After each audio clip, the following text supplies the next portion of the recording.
Assalamualaikum warahmatullahi wabarakatuh. Perkenalkan, kami dari kelompok 12 yang beranggotakan Muhammad Rasid Rida dan saya sendiri Yuliani. Di mata kuliah kajian IPA SD 2 dengan dosen pengampu Ibu Nana Citrawati Lestari, SSI, MPD. Pada kesempatan kali ini, kami akan mempresentasikan alam semesta dan tata surya. Benda-benda langit, objek astronomi. Objek astronomi atau dikenal dengan nama benda langit adalah objek fisik atau struktur yang ada di alam semesta teramati. Contoh benda langit adalah planet, satelit, bintang, nebula, galaksi, asteroid, meteoroid, sistem keplanetan, komet, debu antariksa, gugus galaksi, lubang hitam, supergugus, dan lain-lain. Asal-usul teori pembentukan alam semesta. Ada beberapa teori yang dikemukakan oleh para ilmuwan mengenai terbentuknya alam semesta. Teori-teori tersebut adalah teori dentuman besar Big Bang Theory. Ahli yang pertama kali mencetuskan atau menemukan teori ini adalah Alexander Friedman pada tahun 1922 berdasarkan teori dentuman besar, teori Big Bang. Alam semesta terdiri dari massa yang sangat besar dan massa jenis yang sangat besar juga. Kemudian adanya reaksi inti mengakibatkan massa tersebut meledak dan mengembang sangat cepat hingga menjauhi pusat ledakan. Ledakan dahsyat itu terjadi sekitar 13,7 miliar tahun yang lalu. Teori ini dikembangkan oleh astronom dari Amerika Serikat, yaitu Edwin Hubble. Menurut Hubble, pada awalnya bintang-bintang itu berkumpul di satu titik massa yang dikenal dengan volume nol. Namun pada suatu waktu, volume nol itu meledak dan mengembang. Teori keadaan tetap, steady state theory, Fred Hoyle, Thomas Gould, dan Hermann Bondi adalah 3 orang ahli astrofisika yang menemukan teori keadaan tetap. Berdasarkan teori keadaan tetap, alam semesta tidak mempunyai awal dan alam semesta tidak akan berakhir atau akan sepanjang masa. Jika teori dentuman besar menyatakan bahwa alam semesta itu bergerak atau selalu berubah, dinamis. Lain halnya dengan teori keadaan tetap menyatakan bahwa alam semesta itu bersifat tetap atau tidak berubah, statis. Ketika alam semesta mengembang, maka akan ada materi-materi baru yang muncul. Materi-materi akan muncul dalam jumlah yang sesuai agar alam semesta dalam keadaan stabil. Setelah materi-materi baru itu muncul, maka galaksi-galaksi baru akan terbentuk dan alam semesta seperti tidak ada perubahan. Teori mengembang dan memampat, the oscillating the theory. Teori mengembang dan memampat dirancang oleh Fred Hoyle. Isi dari teori mengembang dan memampat adalah dada suatu silkus yang terjadi di alam semesta. Setiap satu silkus akan mengalami massa ekspansi mengembang dan satu massa kontraksi memampat. Setiap satu silkus membutuhkan waktu yang cukup lama, yaitu sekitar 30 miliar tahun. Dalam teori ini, ekspansi tersebut terjadi karena adanya reaksi inti hidrogen yang pada akhirnya akan membangun unsur-unsur lain yang lebih kompleks.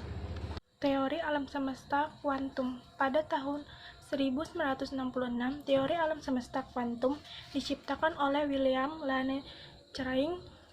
Dalam teori ini, alam semesta dinyatakan sudah ada dari awal dan akan terus ada sepanjang masa. Teori ini juga menyatakan bahwa alam semesta tidak memiliki ruang hampa. Dengan kata lain, di dalam alam semesta hanya ada partikel-partikel subatomik. Selanjutnya ada karakteristik anggota tata surya. Yang pertama, matahari. Matahari ini terdiri atas bagian inti dan lapisan kulit. Bagian kulit matahari terdiri atas lapisan fotosfera, kromosfera, dan korona. Fotosfera merupakan gas yang dipancarkan ke segala penjuru. Di atas fotosfera terdapat lapisan kromosfera. Corona berada pada bagian terluar matahari, berupa lidah api yang menyala-nyala. Selanjutnya ada planet. Planet berada dalam suatu orbit yang mengelilingi matahari. Planet juga mempunyai berat yang cukup untuk gravitasi dirinya dalam mengatasi tekanan rigid supaya ia menjadi satu ekuilibrium hidrostatik atau bentuknya hampir bulat. Planet juga merupakan objek yang dominan dalam orbitnya sendiri. Selanjutnya ada planet kerdil atau dwarf planet. Pendefinisian dwarf planet hampir sama dengan definisi planet. Yang membedakan adalah planet kerdil bukan benda dominan pada orbitnya serta bukan satelit, atau juga yang diartikan sebagai benda angkasa yang mengorbit planet. Selanjutnya ada asteroid. Asteroid merupakan planet berbatu yang kecil, diameternya 1700 km dengan jumlah yang sangat banyak. Dalam tata surya terdapat beribu-ribu asteroid yang juga mengelilingi matahari. Asteroid yang orbitnya melewati orbit bumi dinamakan asteroid Apollo. Selain itu, banyak di antara asteroid yang sudah diberi nama sesuai dengan nama penemunya. Selanjutnya ada meteor. Meteor atau disebut juga bintang jatuh merupakan bagian dari asteroid yang terpisah.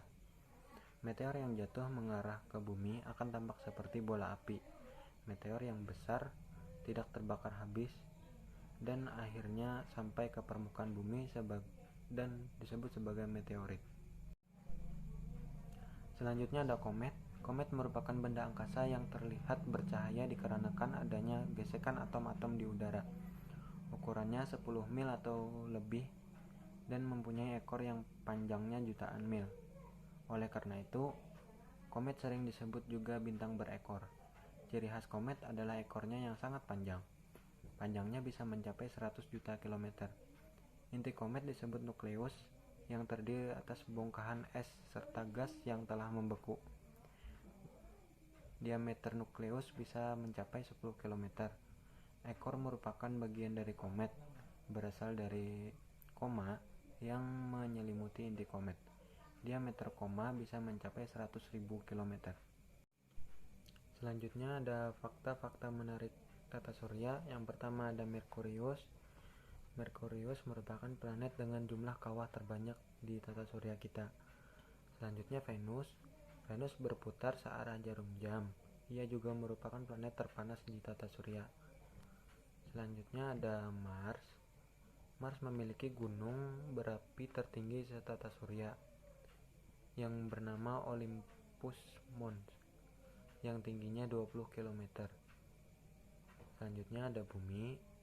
Bumi yang kita tinggali karena melambat dalam 140 juta tahun mendatang, satu hari di bumi sama dengan 25 jam. Selanjutnya ada Uranus. Akibat ditabrak benda besar, Uranus berotasi menggelinding karena kemiringan sumbunya sekitar 97,77 derajat. Selanjutnya ada Jupiter. Bintik merah besar di Jupiter berukuran 3 kali diameter bumi. Selanjutnya Saturnus. Kutub utara Saturnus tampak berbentuk heksagonal segi 6 akibat gelombang dan tekanan tinggi. Dan yang terakhir ada Neptunus. Warna biru tua Neptunus berasal dari metana di atmosfernya.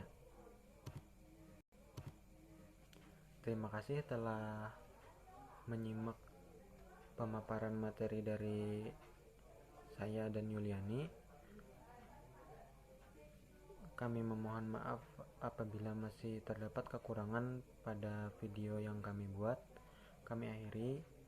Wassalamualaikum warahmatullahi wabarakatuh.